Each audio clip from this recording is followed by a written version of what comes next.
They can carry it wherever they want. All we know is that ADC is moving to the villa. Melaye speaks. Good day, my dear listeners.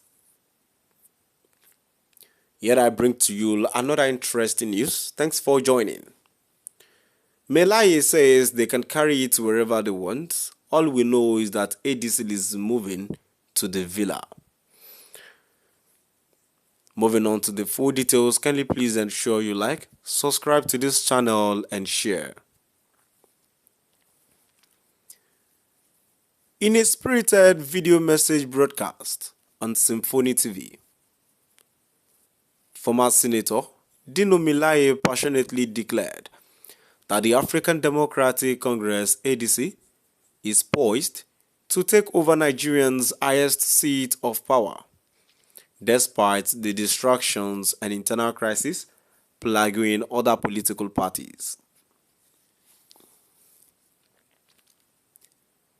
Addressing a crowd of supporters, Melaye, known for his outspoken style and dramatic delivery, insisted they can carry it wherever they want. All we know is that ADC is moving to the villa.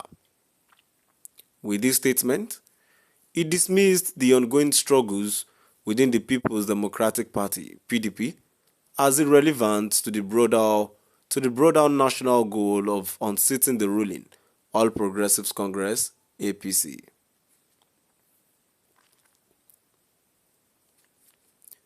Melaye explained that his focus, and that of many others who have shifted political allegiance, is now firmly behind the ADC. Describing the party as the unity party of Nigeria, he called on Nigerians everywhere to rally around it, highlighting the urgency to rescue the country from what he labeled as economic and political scavengers.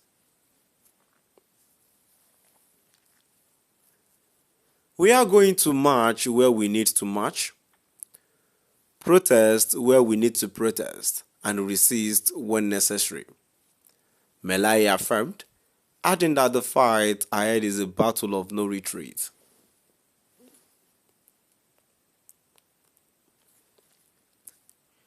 In his message, Melaye also urged practical action, encouraging supporters to wear ADC caps, display the party's flag on taxis and businesses, and talk about ADC in every corner of the country, from polling units to local government wards.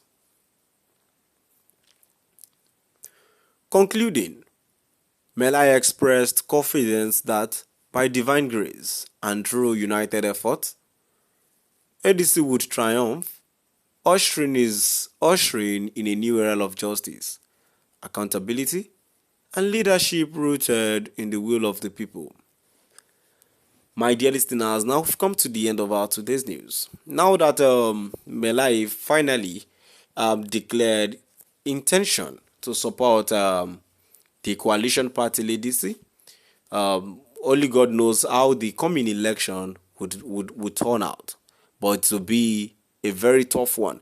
Moving down to the comment section, the first commenter says, "You are a black leg already. So just have it that the former PDP members who jointly moved with you to ADC knows you and will never forget how you stole their money, especially Atiku, your boss." A commenter says, "When did it resurface? Your symbolic falling up and down in the last general election was a great sorrow and disappointment on you. Ever since you have gone into hiding, this time to jump out from a moving van may not be safe for you." Another commenter says, "Ibitomi Jayola, a man called 7 times and rise up.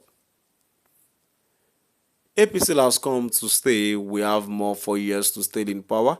We are not PDP that betrayed their self." Well, at times I'm not surprised when different parties ask their own supporters, because everybody has or knows what they will gain from each political parties. And even though many people know the real truth, but they won't go for the truth. But just because of the rapid wealth, fast money that comes with it. When election like this is coming, all the money they would be getting freely, they really do not want to let it go.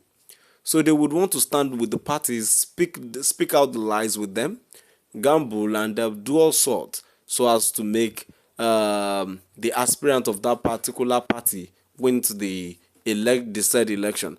Another comment here says, of course, yes, with Peter Obi, Nigeria will bound back, but not Atiku or any Fulanis.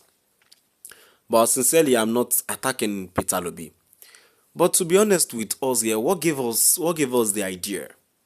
What gave us the idea or the motive that if Peter Obi today emerged as the president of this country, there would be changes, or Peter Obi would do something better, because at some point, all these politicians are not meant to be trusted, and that's for real. For how many long? It happened during Obasanjo era. See how it's turned out. Good luck Jonathan era. They used Boko Haram to destroy his administration, and yet we think there would be a something change in the current distance. Well, only God would lead us right, my dear listeners. Now I've come to the end of our today's news. Please do drop out the comment section. Thank you for listening.